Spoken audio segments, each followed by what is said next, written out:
Hello, everyone. Welcome to episode 48. Really? Yeah. Of Genn and Millie, where a Gen Xer and a millennial share the strength-based perspective through which they view the world. We are your hosts we're not 48 years old yet, Allison and Tess. Hi, everyone. I'm just so delighted. I was just almost clapping my hands because we were having a green room pre-episode podcast as if this is like the pre-talk before you go on live. So who was I talking to about doing this? And someone said something about, well, what do you wear? And I said, it's a podcast. Hallelujah. I could be in my pajamas right now for all you guys know, but I'm not. I'm actually not in my pajamas. We should probably make sure that's just to verify. I will verify that you are not in your pajamas. I'm not in my pajamas. I'm not either.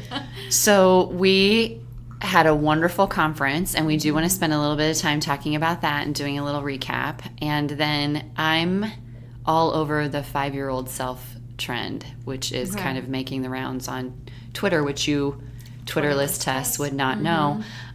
However, I think it's such a great, when we talk about callback to a generation, what I tried to do at conference was give people the opportunity to call back to their junior high self by being vulnerable enough to share a picture of 7th grade Allison. Grade Allison. Love it. It's a doozy. It really is. It's one of my favorite pictures. And so the lull in the crowd. So as the MC, and I want to do a little bit of strength spotting too for myself. As the MC, woo was at top level. But so was empathy, because I was trying to read a room of 300, which is really, really hard for me to do. But I'm trying to kind of get a gauge for, are they with me? Are they not? Yeah. So I knew when you come back from lunch, people are really kind of chit-chatty. They're more comfortable. They're not as nervous as they were in the morning. They're not as alert to what you're saying as the MC. So you kind of have to draw them in. So I thought, what better way to do that than to flash a picture of 7th grade Allison on the screen? And then I waited. There was a pause. Yep. And if you heard, the loudest cackle that started the other laughter was Denise from Exeter, who knew that 7th grade me. Yes. And she laughed so, I heard her laugh right away, and then everyone else kind of laughed. But the point was, who were you? Yeah. And a call back to that 7th grade self to say, hey, it's okay. And I think I shared this a few episodes ago, but I read recently that the 2 people that you should be worried about impressing are your 9-year-old self and your 90-year-old self. And so when I called back to that 7th grade picture, it's because a lot of times when we think about mentoring, we think about those middle schoolers. They might be in the beginning of their mentoring relationship, or they might be, matched with their mentor for a while. But that's sometimes a really challenging age. Yeah. And my picture depicts for me why. Yeah. But also I think it's important for us to think about who is your Miss Sue. We had Miss Sue Mitchell, who shared her story, and it was very compelling and heart-tugging. But everybody deserves to have a cheerleader like that. So my hope was that when we can reflect on that younger self, that we can think about who is there for you. Yeah. So do you want to do 5-year-old self first and then do a little bit of conference recap? Yeah, that sounds good. So this 5-year-old self is a little different. We talk a lot about 5th grade or 7th grade self, because that's just the ages of our mentees. But this is something trending on Twitter right now to do the 5-year-old self, which would be entering kindergarten. Right. And so with back to school, we thought it'd be fun we'll share with you, head over to our Instagram after this episode, and we'll share our 5th grade 5-year-old self pictures. Yours is adorable. I know, I was a super cute kid. That's my claim to fame. But also, you had bangs then too. I did have bangs then. Okay, which I did not realize I had bangs young until I got bangs now and looked back at pictures, and now all of my pictures from when I was really young, I noticed that I have bangs in them. So I had a 18 to 20 year gap in not wearing bangs, and now I feel like I'm reclaiming my 5-year-old self. And that's the point of this whole thing that's making its way around Twitter, is really having a dialogue as to, hey, 5-year-old you, it's like a letter to your younger self. Yeah. You rock bangs. Right. Be confident. Be confident. You'll come back to this. But when I saw that picture of you, and I'm sure those who head on over to Instagram and see that picture of you, your learner is literally bouncing out of that picture. What was just starting school? It was like, it's like the highlight of my life. But sometimes you'll see that first year picture and you'll see a kiddo who's just, oh, I don't want to be here. And you are, what's next? I know. Look at my little checkered dress. Like, let's go. Please, let's learn Please, now. let's go. And I think that's so good. My 5-year-old self picture, and yours is a school picture. Mm-hmm. Mine is a photo that my mom took. And this is really a high level of irony that I'm just kind of figuring out as I'm talking this out right now. My mom, when she was in her 30s, started dabbling in photography. Okay. And that was a black and white that she took of me and developed and everything on her own. Mm-hmm. And that black and white of me is after my dad had passed away. So my dad passed away when I was 5. After my dad had passed away, and when I look at that picture, first of all, horrible hair. That's bad hair. But I have this depth. I mean, my eyes in the picture are haunting, but curious, sad, but looking for hope. I mean, you can just see this picture of me just like I just answer my questions. So that's what I thought when I saw the picture. The first sentence that came to mind when I look at that 5-year-old me is, answer my questions. Yeah. And so my input was clearly alive. Oh, yeah. At a very young age. That's horrible. This is why I don't have bangs. Okay. Okay, these aren't the best cut bangs. I'm sorry.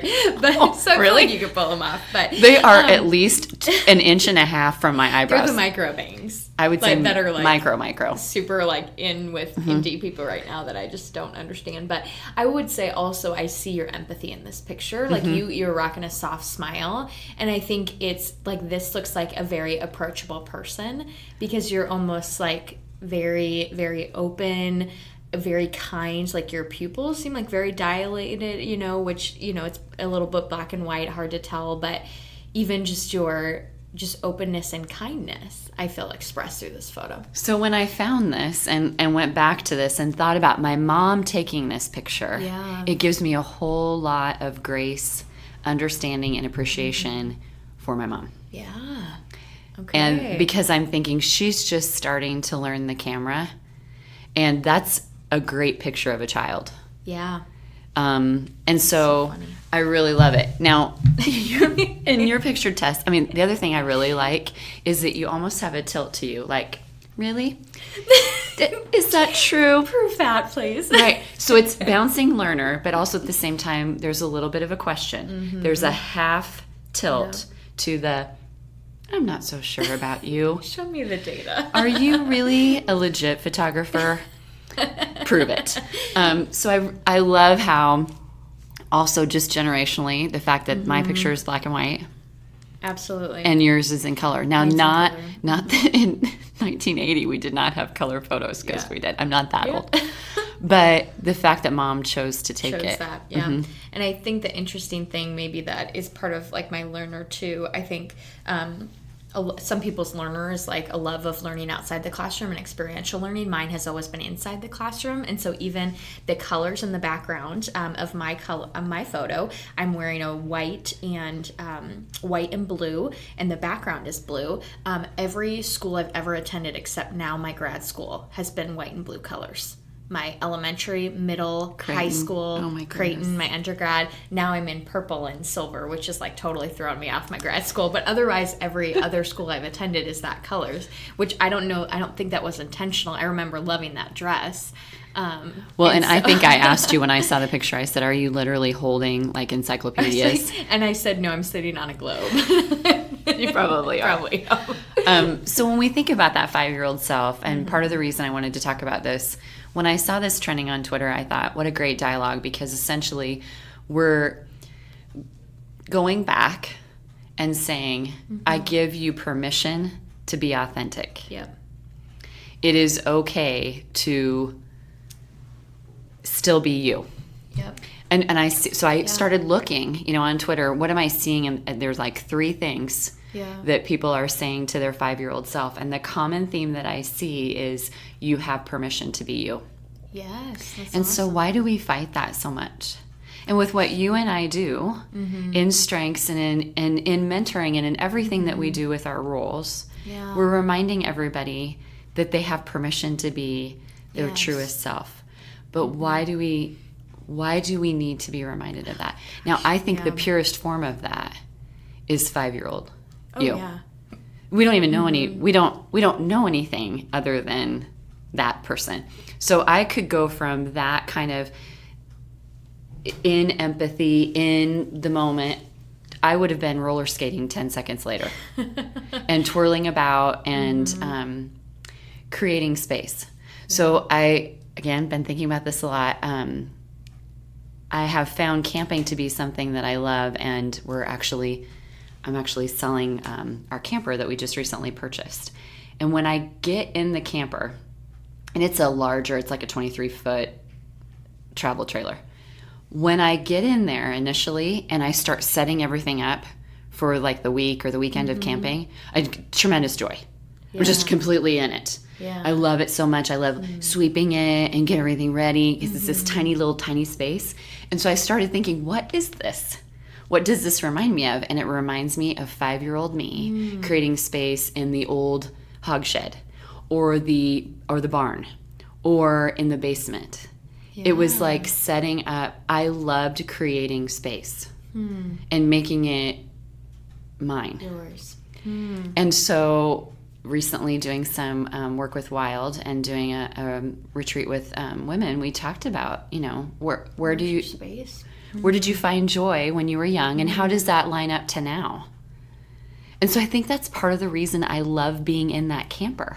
Yeah. Is it reminds me of 5-year-old me, where I could just create this small little tiny space that was secluded and hidden and mine. Yeah. So when you look at 5-year-old you, what activity, unique to you activity, brought you tremendous joy? You're gonna laugh, but my sister and I always played teacher and student like that. I know you're like rolling your eyes at me. But that was one of my favorite things. Was we would trade off being teachers, and we trade off then being the student for each other. And she now is a teacher, I was just going to say, love learning, and so I think that was always a fun thing. Like there are pictures of us in our like blow up bubble chairs and with our chalkboards, and we would each teach different things. Like my sister loved to teach, like we would usually do a lot of like English and reading and things like that, language arts. Also love like geography and things like that, obviously, strength spot that. And so I remember a lot of that. And I think it's funny looking back and even seeing, where, my evolution. I got to talk when I did the Beyond the Impact pod a lot about podcasts with Hannah, a lot about it took me a long time to rediscover, I think, some of those things that were in me, because I had a lot. And to go back to your point of being your authentic self, we have a lot of societal and communal pressure to resemble whatever success looks like to our society and community. And so I had incredible well-meaning people that said you could be anything, so why wouldn't you be a doctor or a lawyer or something that you could make a lot of money and have a lot of status, right? And those were, the most well-meaning people, family, friends, and teachers that really just saw potential in me because I was a great student and had a lot of leadership positions. But it's taken me a long time to say like when I think about what I would encourage my 5-year-old self, I would say, what is it that you can't let go of? And don't let go of it. Like, I think I've had to reclaim my passions that I knew at that young age. Like, I could have told you I loved learning and loved to teach at that young of an age. But I had a lot of people just kind of intercept that and maybe push other things on me that I had to really discern what was in success, me, right? What was success for me, but also what are the things I can't let go of, right? Because I think as a good student, a lot of people who are, we have a lot of, even mentees that are star students that could reasonably do anything, right, with their life and their future. But I think there's a difference between, just doing something for a career and doing something out of a calling, right? And I have never been a person just to do something for a career, but it took me a while. A lot of during college was trying to find that career.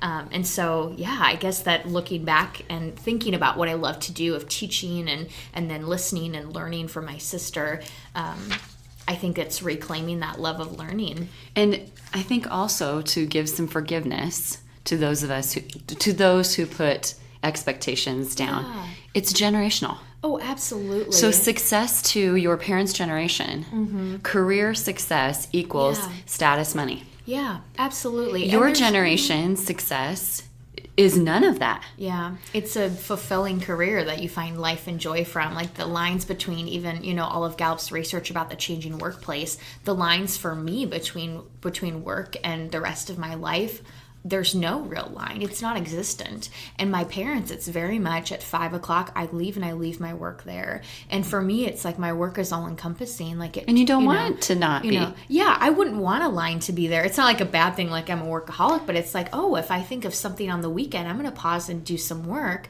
because it's meaningful to me and it gives me life and joy. And that's what, I seek versus maybe what my parents and I don't even know that I need to forgive those people because I know their hearts and I know it was never out of a place of pressure to do that or to do those things like, become a doctor or a lawyer or whatever my parents, pushed me to do. It was never out of a place of trying to pigeonhole me. It was very much from a place of love and wanting me to be successful. Right. And parenting from a place of what they knew. Yeah. Oh, exactly. Okay. So I'm going to really push your historian self. So I'm calling on you. I'm calling on Sean. I'm calling on Jay. I'm calling on all of you who have high context. Do you see a pattern? And do you have a prediction for future patterns? So the reason I ask this is, let's just look at 7th grade picture of me. One of the things I said when I brought that up at conference is, I wish I would have kept those glasses because they look a lot like your glasses, except for mine were two-tone, like purple, pink. Yours are gray. Those glasses have come back. Mom jeans have come back. So that history repeats itself. So when you think about this and you think about what success looks like, will there be a shift in the next generation in the way that you parent, in the way that Sean parents, in the way that generation says to their... Because we just do it naturally. We give, even if it's not in parenting, the way that we example, the way that we mentor, the way that we give to others comes from our perspective. We can't help it. Right? So do you foresee... that shift? Absolutely. You see it shifting back? To? So I think the interesting thing, I think I grew up just on the tail end of what has become the helicopter parenting generation, right? Like the people just younger than me. I feel like my parents a little bit, but wanting to be involved in everything, a lot of like probably negative, which my parents weren't this, but some of the negative examples would be like living vicariously through my kids of like, I didn't get to be fill in the blank, so I want my kids to do that. That's where we even see like a lot of like the dance mom rhetoric about wanting my kid to be successful or famous or talented or whatever. So I think a lot of even some of the people that I know in my generation that are starting to parent already are letting the child lead. I mean, being a good disciplinarian and helping mold them into good human beings, right? But letting their kids be their own unique manifestations of that. So I have a couple friends who have kids like under the age of 5, and yes, they have to, still put rules in place and still reinforce a schedule and a bedtime. But if their child wants to read or color before they go to bed, like letting that be self-guided rather than prescribing this is what needs to happen at bedtime. And so I think it's definitely a reaction. I think all of our behaviors are somewhat come from a reaction of what we learned, either affirming what we've learned growing up or reacting against what we've learned. And so I think I definitely see that. I don't know if there would be a generation specifically that I would think of that is going to reemerge, because I think the interesting thing about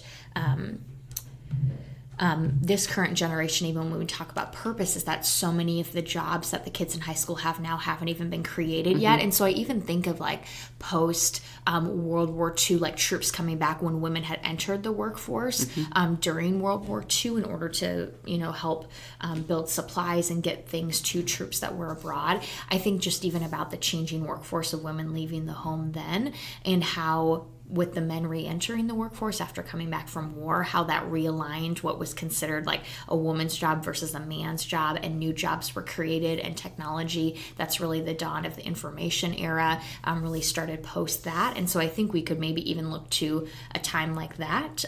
But I don't know. I think the world has changed so much so rapidly that I don't know that I could ever necessarily predict this is probably what parenting is going to look like for my generation.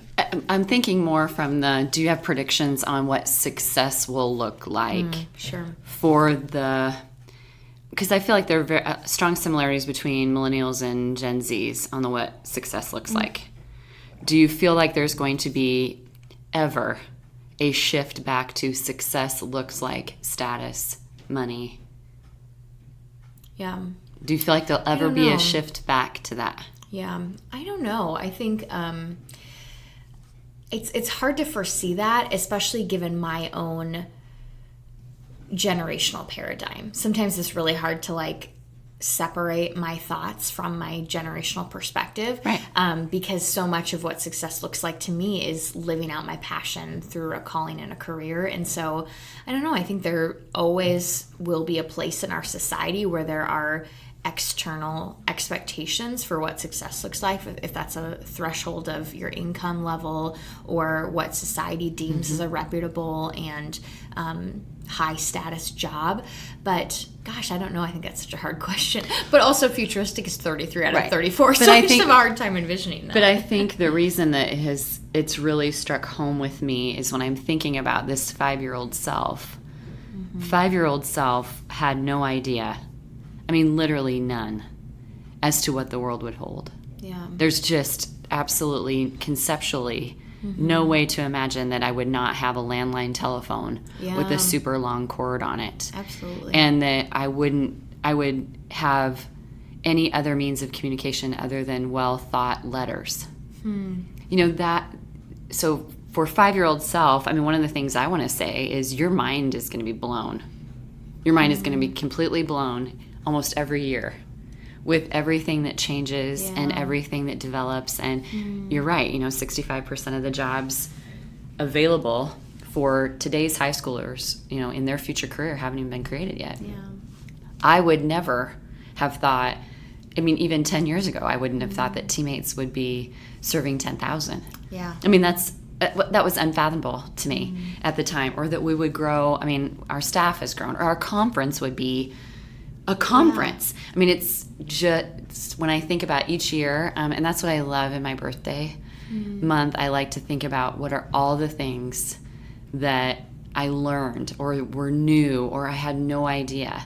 And our episode around letters, we talked about your grandpa's letter. And I really, in this 5-year-old self-dialogue, I wonder if we shouldn't start writing a letter to ourselves and model that for others, or do that with our mentee. Yeah. Maybe sit down and write a letter together as a match. This is what we learned this year. This is what we experienced this year. We want to keep this.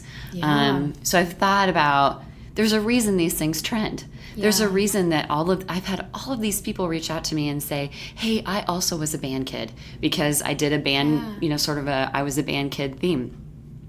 7th grade me seemed to resonate with so many people. There is a reason that it resonates. There's a reason that we're still seeking, what does our why look like?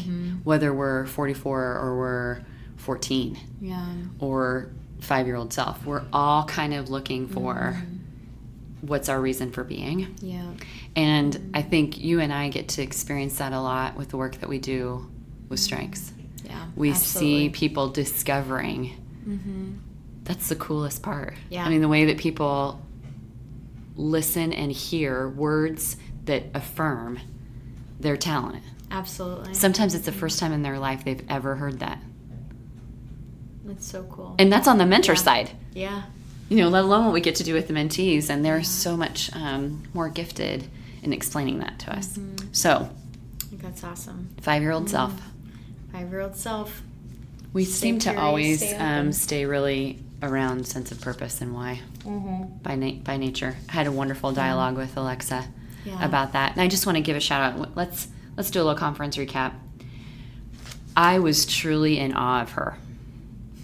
And here's why. So for those listening, Alexa has been an intern with us this summer, working primarily with me on research and data. But I got to do some stuff with conference and has been working with Allie a bit. So when we sat down and did just a little overview of strengths, and the reason I want to talk about this here is I would really encourage everyone to consider being Alexa Brave. When we sat down, I just met her. We're talking about her strengths, and she's talking about her strength of communication. And she said, I really would... That doesn't make sense to me because I'm so petrified to speak in public. And I get really nervous when, I talk in front of people. And we started talking about, what does communication look like? It doesn't always look like that. I said, but if that's something that you want to take that strength and apply it to and grow and stretch, I said, I bet we could come up with ways to do that. And so I just threw it out there. I said, if you wanted to, you could help me present a slide at conference. And she just kind of looked at me like, no way. And then she said, I don't know. And then really, and I loved this, watching this unfold, she pondered it. And she decided to really stretch herself and say, I want to grow in this teammates experience. I want this internship to be meaningful. And she did a lot of growing and a lot of learning.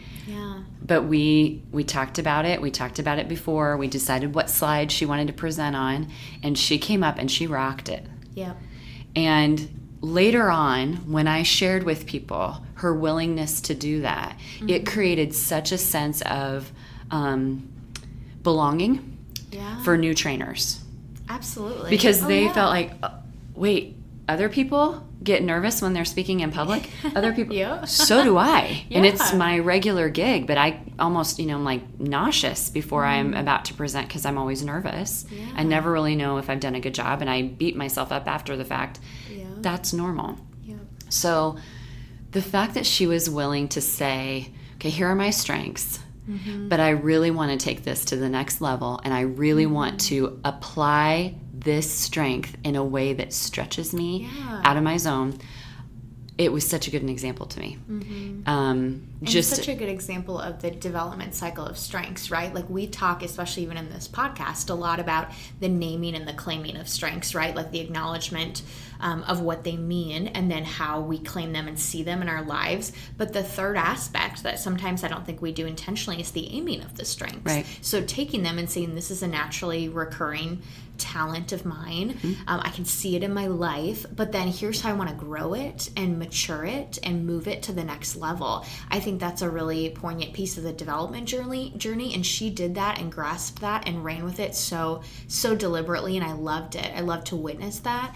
And then I think it was such a great testament even of what we talk about here a lot in just even the microcosm of a summer, that growth happens beyond your comfort zone. You have to step out of your comfort zone. And I think it was so cool, like being her manager, to be able to say like, oh my gosh, you set all these goals at the beginning of the summer, and here's how you met and exceeded all of them. And I think that's where the collaboration of the strength spotting happens. So we talked about she had like 5 areas where she set goals for herself for the summer, and this was one of them. But with each of them, she pinpointed a few of her strengths or a few of the ways she met the goals, and then I got to come in with an added voice to say, hey, as an observer to your growth this semester, or this summer, I saw this strength in action, or I saw also here's another example of how you used your strengths. And so I think that was really neat. I mean, it's essentially what we beg and plead people to do, and she offered it. She was like, can I do this? Can I do this? And I mean, it's the things that we do over periods of time, I mean, like long periods of time in coaching. Absolutely. That she just brought to the table. And the other thing that I loved is I love when I'm supposed to be an example to someone and they turn out to be the example to me. Oh, absolutely. I absolutely love when that happens. I love when we can understand that, I I mean, I would say Alexa probably feels younger terminology-wise as, I mean, she's in her college journey right now. Yeah. And she's seeing us in a career placement. And yet I'm watching her do the example that I needed at the time. Absolutely. To step outside my zone, to apply my strengths in a meaningful way, to keep applying my strengths. Yeah. To sit down and really look at these 5 words that describe me and say, now this week, Allison, how are you going to use these? How are you going to aim them? Yep. And then the piece that she and I talked a little bit more about this week is something that I do a little bit more work with Wild, and that's in taming. So name, claim, aim, tame. And where we're above the line in joy and flow, and then where sometimes we're below the line in anxiety and fear and overworking, overthinking. And that line, there's usually above the line is courage and below the line is shame. And I can so beautifully see where she said, I will step up in courage to really practice my strength in action. And that was just a beautiful example. Okay, I want to follow her example by asking you, and you can ask me then, where are you going to step up into courage this week, and which one of your strengths are you going to aim, and how so? So I actually just had this thought this morning. So I've been stuck in a rut. Really fun way to describe that. I've been in a difficult place. It's not super public, but I've been in a difficult place. And I think what I've done is I've turned off all of everything that I know because I'm just sad and kind of lost and don't know what I'm doing. So instead of practicing what I teach, preach, and know to be true, I've just turned everything off. So I'm not exercising, I'm not eating right, I'm not getting good sleep, I'm not doing all the things that Allison knows she needs. Because I just want to be in a little bit of blue. And I feel like I need a little bit of time there. It's swamp season. But this morning I sat down and I literally wrote out, it is so funny that you asked that, because I'm like, what do you need to do to get out of this? This is going on too long. This has been going on since, I mean, really since April. Like it's, you're getting close to 6 months of this blue. Let's go. So I wrote down what is a feel and what is logic. And then what do I need to get above the line about this? So one of the feels is fear. The logic is it'll be okay. And I know that intrinsically. But the fear of starting over and having a new experience in a lot of ways is very scary to me. What I need is to be able to spend time planning around it. So it gave me total comfort to write this out today. To just sit down with a crappy pad. It wasn't even my good notebook, because I didn't know where my good notebook was. That's how lost I am. I don't even know where my notebooks are. So I find this crappy pad of paper. Scarcity. Oh, it is. I know. I thought I need to go to Walmart and buy 14 notebooks right now because there should always be one on me. But I found this crappy pad in a junk drawer of, the massive chaos that has been going on, and the go has kept me not facing any of my fears. And now those things are going away. Those things are, the busyness is being replaced with, you've got some time to think about this now. Take a breath. And so when I wrote out, I was able to use my input, my communication to say, you can see this. You can write this. You can tame it by reading it. Because I get so in my head. So in my head. And I think using the communication input to get your strategic out, so that your brain, and probably a blind side of the strategic, is constantly having a plan and worrying about the what ifs. So utilizing some of your other strengths to pull yourself out of your head and the overthinking, to put that on paper. And the thing that I really want to express gratitude for is that some of you knew you were helping me in a bad time, but most people didn't. And there are so many times I tried to say, hey, thank you, you made me feel safe in the last couple of months, that people probably don't understand what that meant. But I needed to know the safety and security and the trust that I have people that I can count on in my life. And that part is probably a little bit more of my individualization. Absolutely. Digging a little bit deeper, but to see, oh my goodness, thank you. You have no idea. And that whole quote, which is overused all the time, but, you know, be kind, for everyone is fighting a battle you know nothing about. That's been very true for me in the last few months. Some of you knew that. Most people didn't. And I mean, just the niceness of someone saying, oh, I got that. I got you. I get it. It's fine. We're good. Was such a relief. Yeah. And so, not that I want to do this on here, you know, get all weepy, but thank you. Yeah. Because you knew what I needed and when. And you also knew when to step back and say, okay, she'll let me know when. Yeah. But I think we're very fortunate to work together and know each other's nuances and know each other's strengths. You knew when I was getting in an anxiety, and you stepped in with your strengths and said, okay, this is what she needs. Yeah. And then in turn, not on purpose, but by accident, I got to do that for you. Yeah. The day after. Oh my goodness, yeah. And so you kept saying thank you, thank you. I just wanted you to understand that it was my opportunity to say, thank you to you. Yeah. Because you would have fought it. Absolutely. And I felt like you just needed permission to let someone say, no, this is what we're going to do, and I'll take you. Yeah. Absolutely. Yeah. So. Oh man. Okay. Whew. That was very nice. Okay. So how are you going for to? A quick tear break. How are you going to utilize your strengths in today, next week? Or I would also I really would love to hear where you felt like you were in your strengths at conference, because I saw it. Yeah. I saw it.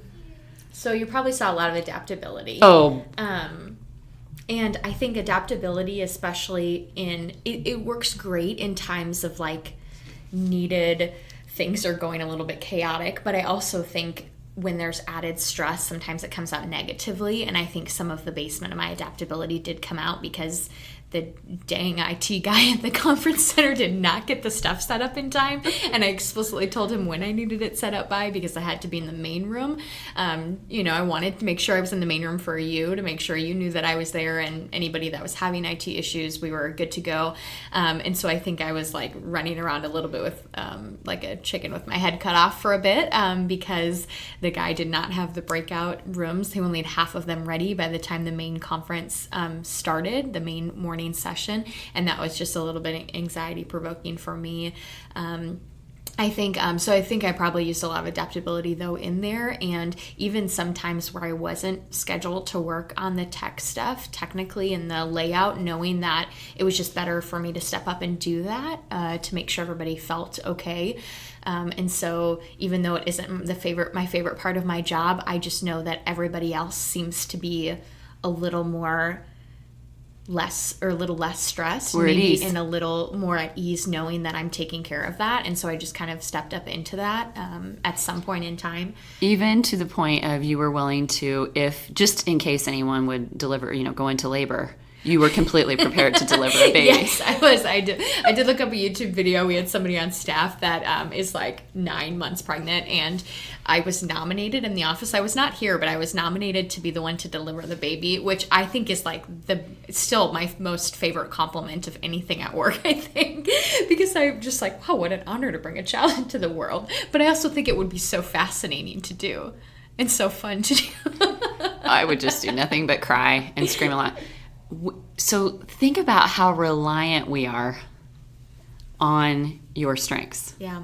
All of us as a team are reliant on one another's strengths, but I feel like yours really shine in a way that, so the other day you were gone, and of course I'm near in our Groundhog Village. Yep. I'm near everyone. Yep. So I can hear everything. And the number of times I heard, ask Tess, where's Tess? Where's Tess? And I just thought, does anyone ever say that when I'm not here? I bet not. Absolutely. I bet. Absolutely. I don't know. I feel like there should be a Where's Tess jar that we just contribute quarters to.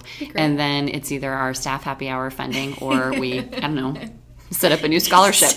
Because it is, Where's Tess? Ask Tess. We are dependent on your strengths.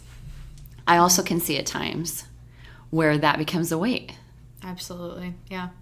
Oh, yeah. There are definitely times where I'm just like, oh gosh, it'd be so easier not to be in the office because I feel like I wouldn't get these questions or these, things, which and I'm having to learn to just even reorient my brain in those times and check myself, because it usually is, I'm so invested in whatever I'm analyzing or running or looking at, that when someone, breaks into that, I'm like, gosh, I'm just was such in a good focus mode, which is sometimes hard for me to get into in the first place, especially in Groundhog Village, that I'm realizing that more and more I just have to pause and let my ego be set aside and say, okay, how can I help you? And that's been just a change. Even I know we've talked on the podcast about the change in the format of the new office space and how it's so open concept that it's just a little harder to focus. But so I think... But I hope that you feel honored by the fact that we can so trust your reliability.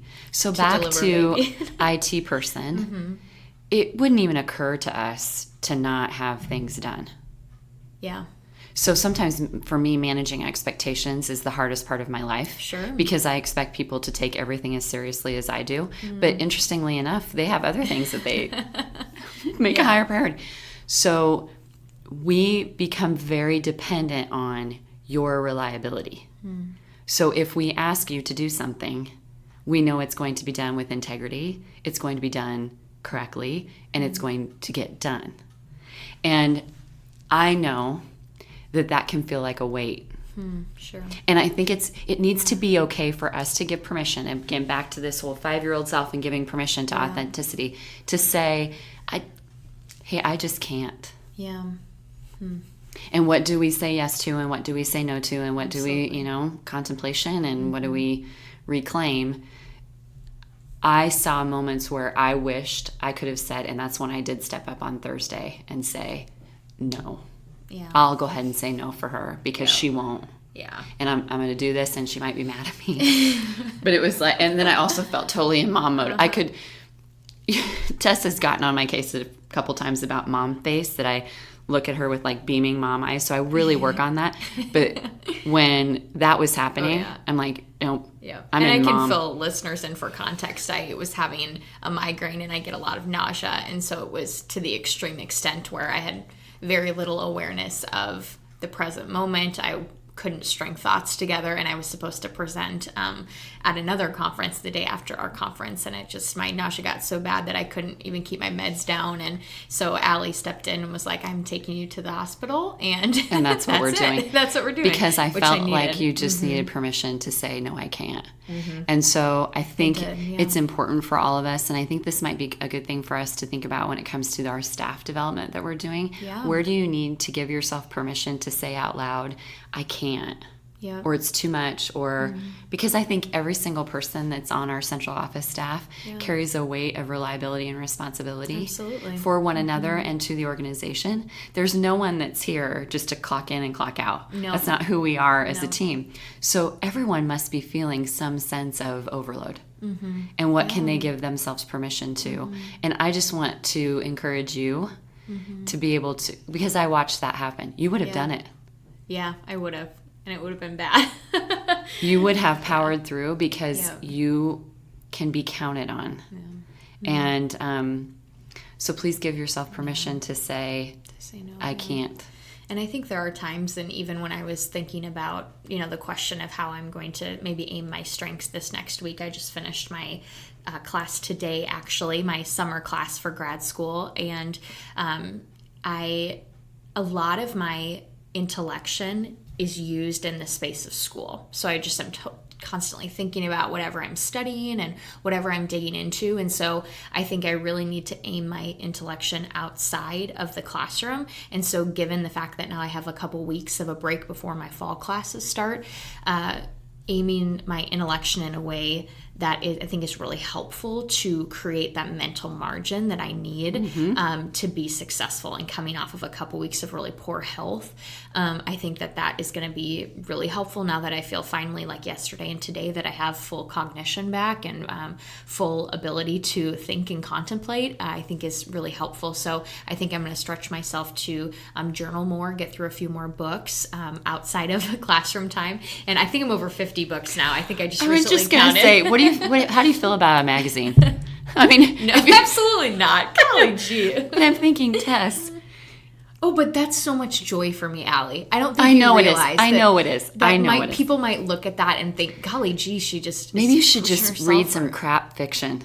Just some terrible, like, Nicholas Sparks stuff. Oh, absolutely not. If I'm reading, like... Maybe you should just read... fiction, I might just read Harry Potter again. Like, that's the only fiction that I really enjoy. So this is what I want you to give yourself permission to, is to give your intellection rest. Yeah. Oh, yeah, but I think the intellection rest is using my intellection in a self-directed way rather than a directed way by like a class or by whatever's going on. Like, that is rejuvenating to my intellection to be able to read a biographer, or a biography of, Dietrich Bonhoeffer, or to be able to, or to be able to like think about or read something, cultural commentary, or not just flip through a magazine. No, definitely not. Like, my intellection is rejuvenated through mental stimulation, right? Through thinking about exciting ideas and processing what's going on in the world around me and what's going on in my head and what's going on in my relationships. So that is intellection at rest. And that's really good for us to think about, especially as coaches, is that's so unique to the individual. Yeah. Rest looks so different for people. What gives people life looks very different. So for me, sitting down and watching TV and flipping through the magazine drains me, because I'm not using my full mental capacity. Like, I love to be able to think about deep issues and, critical cultural commentary, and love getting into like the rhetoric of the debates right now and the presidential elections and, podcasts and social science. And so all of those things are very restful for me, because I get to use my talents and strengths in a way that's really life-giving, geared towards what I love to think about. So that's a good way for me to reframe the swamp season. Yeah. That I can find rest by utilizing my strengths in a way that's different than... So my questions can be not anymore about the answers I'll never get. Yeah. But my questions could be more around the future. Yeah. And future casting and exploring new space and thinking about what that might look like, instead of staying stuck in the old rhetoric and the old narrative. And I think your version of rest and self-care is going to look different than mine. And so especially because so many of your strengths are externally focused, right, on relationships and on external emotions and external social connections, like your empathy and woo, that you just take on so much of the world around you through its emotions and connections that you need to isolate, right, in order to rejuvenate. Yes. For me, it's the opposite. That when my strengths are going into the basement, I am in isolation, and to bring me back above the center line to courage, I need to enter into relationships fully. Right. And so I think that looks very different, right? But it helps us to see, when we dig into our strengths, that rest is going to look different for both of us, that rejuvenation is going to look different, self-care looks different for both of us. Like, self-care is taking intentional time to go to happy hour with my friends and connecting with my friends relationally, because my default is going to be isolating myself, right? And I think what's good that we are sharing here with our listeners is that this is all practice. And I think part of the reason that people do like listening, those that I hear from, like hearing our voices and hear us talk about it, is that we're coming from a very open, we don't have this down yet mentality. It's not, we're always in practice. We're always in application. Strengths is always that way. The concept of purpose is always that way. Growth mindset is truly, I've been having a text dialogue about, I always want to be growing. Absolutely. That's fundamental to me. And the second that I think that I'm stopping that, things get really off. Oh, yeah. And I think that's what I love about strengths and just about all of our dialogue around personal development and courage and purpose, right? And so my class that I was just in was like a systematic theology course. So I had to think really high level about how do we make sense of God and what is the task of theology, and, how do we make, what does the Trinity mean, and what language can we ascribe to God and our limitations as humanity. And so a lot of my conclusion essentially was like, when we get to the point, like the task of theology is personal growth and an openness to whatever God or the divine has to teach us, right? Mm-hmm. And the moment that we think we know it is when we have now stopped doing theology, right? The moment we think we have it, right, and we know everything we can know, right? Because the divine could reveal the divine self to us in a new and fresh way, whatever you believe about God or the divine, in any given moment in our experience or our interaction with tradition or our rational thought, right? And so the moment that we think we've got it is the moment we actually like stop living. Because that's faith. Yeah. Oh, absolutely. And it's that's in the growth and that's yes. learning. And I think that's what I love so much about our dialogues and about the strengths journey, wherever you're at on it, is that continually being open to experiencing life through our strengths and recognizing when we need to use them inਸ਼ਨ ways or tone them down or tame them, right? Mm-hmm. Or aim them in a meaningful way, is when we can really maximize and use them to their full potential. Agreed. Cool.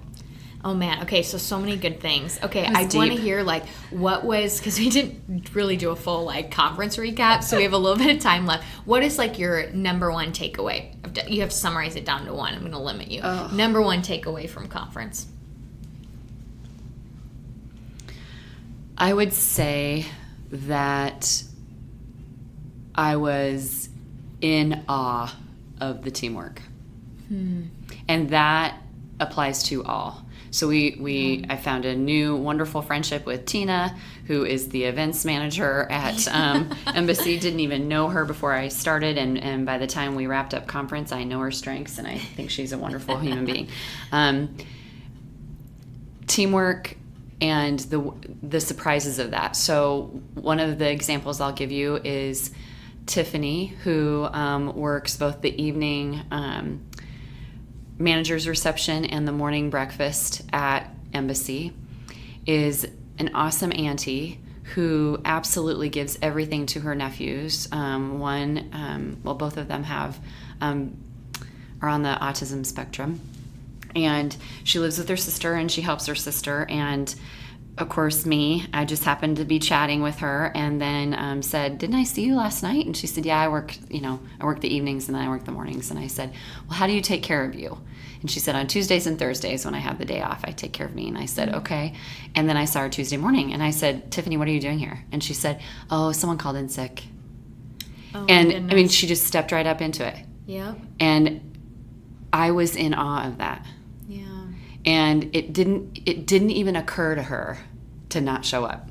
Yeah. It didn't even occur to her. Mm-hmm. So watching that happen, watching a team in that sense, watching the Embassy team, sometimes have to compensate for others. Yeah. Watching our team, watching the presenters feel part of a team, watching our coordinators feel part of a team, seeing the team that our program coordinators and board members and mentors are. My personal team, I mean, Lauren referred to herself as my therapy dog, but and I didn't know for sure that either one of them would be there, but both Gigi and Lauren were there as my truly like spirit cheerleaders. Oh, yeah. Just their physical presence being there helped me. I commented many times to you and Taylor, "You're making me feel safe. Yeah. I need to feel safe." The teamwork that Beth and Des Moines and I had in trying to get things together. Beth was phenomenal. Yeah. It's just awesome to work with her. She is a great, completely underappreciated team member. Absolutely. And I loved her organization, but her attitude was always, even if things were getting really harried, and it was always reassuring, and it'll be fine. We got this. And then just the overall, I just felt like it was team efforts. Yeah. That was a long one answer. Takeaway. That's all right. I love it. Your one.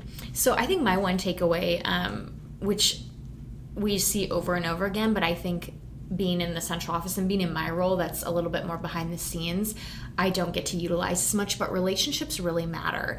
And the conversation of being in person, the conversations that happen, the relational capital that's built, the connections that are made are really important. And so I love being able to connect. I mean, a couple coordinators that I've emailed with or even had phone calls with, to be able to connect in person, I think is really meaningful, because you get to know more than just whatever the transaction is that's happening via the email, you know, if it's regards to data or updating a Civicor record, to be able to build deeper relationship, like ask about their family or their passions or learn about their uniquely awesome self, I think is super important. And just being in the role that I am and teammates, besides our strengths communities, I don't get out to communities often to interact, because I'm behind the scenes crunching a lot of numbers and making sure everybody has the information they need. And so I love those times where I get to connect with people and put faces and personalities to names. And so I think that's just my biggest takeaway. I mean, there was so much awesome learning, but I think I'm just reminded of the power that we find within relationships that are built. And we know that because of mentoring. We know that because of the frequency of relationship building strengths in our organization, but just to see and experience it at the ground level, rather than I usually am 30,000 foot viewing it from just a quantitative and qualitative perspective, analyzing the importance of relationships, but to then be in it was awesome. So let's take those 2 takeaways and really apply them to Gallup Day, which is coming up in September, because that's up to us to make sure that that's important. So, and we have to work as a team. But also, I think we underestimate the value of the human connection. We don't have to be teaching the whole time. Absolutely. We can let them teach one another. Because that's where true learning comes from, is when participants use their own voice. I also think, Tess, and I should have said this too, so I get 2 takeaways, so you get another one to be thinking of another one. My other was that I have to check my assumptions. Oh, that's good. I made tremendous assumptions of things being disastrous. Like, oh my goodness, this, gotta be well prepared. I gotta be prepared for this is gonna cause all kinds of pushback, or this isn't going to be well received. This is me owning my implicit bias. This is me owning my blind spots. I made huge assumptions about the way that people would receive information, and I was wrong. I was really wrong. And I'm very glad that I get to get those lessons full force right in my face when I am wrong like that, because it reminds me that what I'm saying is, everyone open your mind, but I'm coming in with my assumptions about things, which is really stating that my mind isn't open either. So that is a big takeaway for me. I think I said it, I need to check my assumptions. That's good.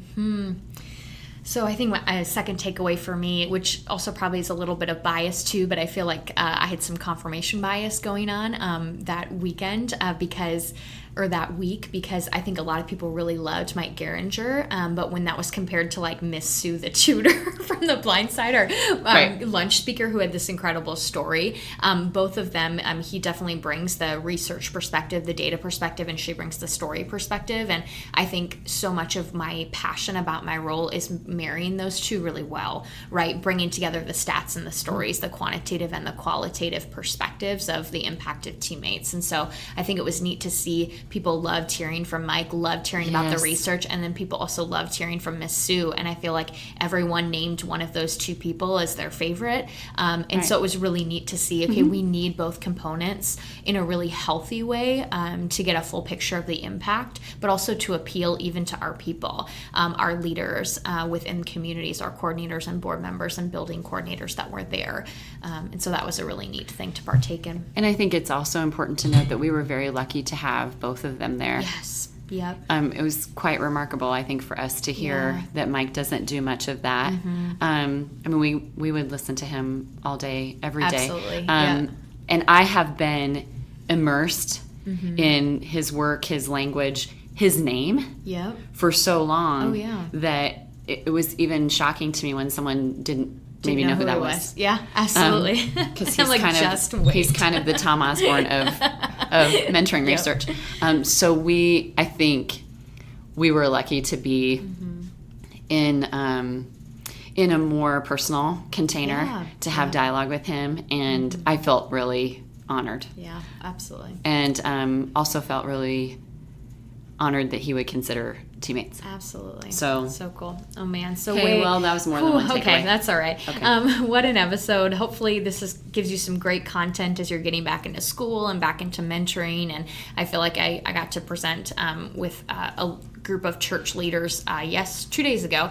And I talked about how even if you aren't associated with school or don't have kids in school, it feels like summer just throws off all of our rhythms, right? So I feel like we're finally like getting back into like a good, solid, stable rhythm and schedule. And so we just want to welcome everybody back. And hopefully you've been tuning in. If not, we've been recording all summer. So go back and listen to some of our episodes. But from this episode, a few takeaways. So when you think about your 5-year-old self, send us a picture if you can find one, if you have one. But we'd love to hear, what would you tell your 5-year-old self? What would you encourage your 5-year-old self? And then what strengths did you see evidenced within your 5-year-old self? We'd also love to hear a little bit about how you can be Alexa Brave. So how can you aim your strengths to bring it to a place of courage? How can you use your courage to bring it above the line in aiming your strengths in a way this week or this month? What strength maybe do you need to pull a little bit of bravery and courage into to get it into a positive place? And then maybe along those lines, what does health look like for you? We talked a little bit about our own unique forms of what rest and rejuvenation looks like. So in this season of your life, in this place in your strengths development, what does rejuvenation and connecting to your true, authentic 5-year-old self look like at this point in life? And then finally, one more, if you attended conference, if there's any other feedback or takeaways that you want to share with us, we'd love to hear those as well. I know we got a lot of great feedback from the survey that was sent out, but if you have anything else you want to share with us in terms of helping guide our planning and decision making for next year's conference, I know that our team would greatly appreciate it. So I just want to strength spot.